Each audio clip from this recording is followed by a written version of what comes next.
वाह भाई वाह मेरे शेरों, तुम लोगों ने आज एक बार पिछड़ने के बाद क्या गजब का मोर्चा संभाला। हमारे साथ साथ पूरे हिंदुस्तान का दिल खुश कर दिया। माना कि आज हमारे 5 विकेट गिरे लेकिन स्कोर 326 रन तक पहुंच गया। आज सरफराज खान का तूफान देखने को मिला। जड्डू का धैर्य तो कप्तान साहब ने भी शतक ठोक ही दिया। अरे कोच साहब, बाकी बातें तो सब ठीक है, लेकिन अपने डेब्यू मैच में ही सरफराज खान के रन आउट होने का हमें बड़ा दुख है। वैसे दुख होना लाजमी भी है। शेर का बच्चा ऐसा गजब का खेल रहा था, बिल्कुल 100 का स्ट्राइक रेट लेके चल रहा था। रन आउट होने से पहले 66 गेंद में ही 62 रन बना गया, 9 चौके 1 छक्का भी लगा गया। अरे भाई, इसकी दिलेरी का अंदाजा तो इसी बात से लगा लो, जहां रोहित शर्मा जैसे ताबड़तोड़ बल्लेबाज को 131 रन बनाने के लिए ही 196 गेंदें खेलनी पड़ी, वहां सरफराज ने चौकों की लगा रखी थी झड़ी। मेरा स्ट्राइक रेट 65 का, इसका स्ट्राइक रेट 95 का। सरफराज भाई, ये तो अपने जड्डू से भूल हो गई जिसके कारण तुम रन आउट हो गए, वरना जिस हिसाब से तुम खेल रहे थे इन गोरों की खैर नहीं थी। शतक तो तुम पक्का ही ठोकते, क्या पता दोहरा शतक भी ठोक देते। और कप्तान साहब, ऐसे थोड़े ही सरफराज खान की डॉन ब्रैडमैन से तुलना की जाती है, कोई तो खास बात होगी। और वो आज हमने साबित करके भी दिखा दिया। टेस्ट मैच में ही रख के 100 का स्ट्राइक रेट इन गोरों के सभी गेंदबाजों का मोर बना दिया। वो तो मेरी फूटी किस्मत, अपने कैरियर के पहले ही मैच में रन आउट हो गया, वरना जिस जद्दोजहद के बाद मुझे मौका मिला था इन फिरंगियों को मैं बख्शने वाला नहीं था। वो तो इनकी किस्मत अच्छी थी जो फोकट में ही मेरा विकेट ले गए, वरना इनकी ऐसी हालत करता सपने में भी इनको सरफराज खान ही दिखता। वैसे जड्डू भाई, माना कि तुम 110 रन बना के क्रीज पे नबाद हो, तुमने टीम को बिल्कुल संकट के समय में संभाला है, लेकिन भाई मेरे साथ बुरा किया। पहले रन लेने के लिए बुला लिया, फिर मना कर दिया, जिसके चलते ये सरफराज खान अपने पहले ही मैच में इतिहास रचने से चूक गया।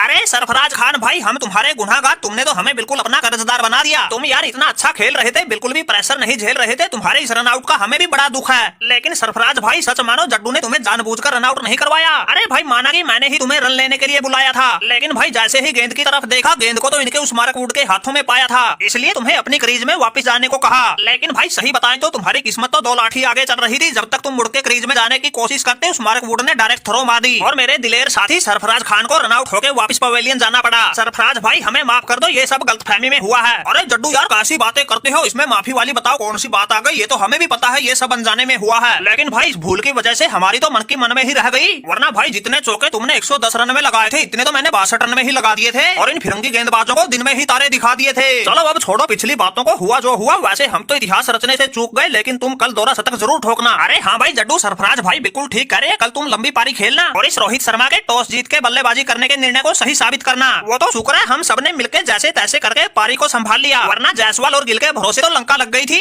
जायसवाल से तो सिर्फ 10 रन बने थे, गिल तो अपना खाता भी नहीं खोल सका था, और उस रजत पाटीदार का तो कहना ही क्या, वो तो दूसरा केएस भरत हो गया। उसको हम मौके पे मौका दे रहे हैं, लेकिन शेर का बच्चा कोई फायदा नहीं उठा रहा, आज भी सिर्फ 5 रन बना के ही चलता बना। अरे कोच साहब, जब हमारी टीम को 33 रन पर ही तीसरा झटका लगा, उस समय तो सांस हमारी बिल्कुल हलक में अटक गई थी। ये तो अच्छा हुआ अपना जड्डू पांव गाड़ गया, जैसे तैसे करके हम भी शतक लगा गए। फिर सरफराज खान का तो कहना ही क्या, इसने तो आते ही ऐसा हल्ला बोल दिया था, सभी फिरंगी गेंदबाजों का धागा खोल दिया था, जिसके कारण हमने पहले दिन का खेल समाप्त होने तक 86 ओवर में 326 रन बना लिए थे 5 विकेट के नुकसान पर। और कप्तान साहब बिल्कुल ठीक करे हो, जब शुरुआत में एक के बाद एक लगातार झटके लगे, उस समय तो हम भी घबरा गए थे, लेकिन भाई अब स्थिति काबू में है। अब तो ऐसा लगता है जैसे हम ये मैच हर हाल में जीत के रहेंगे।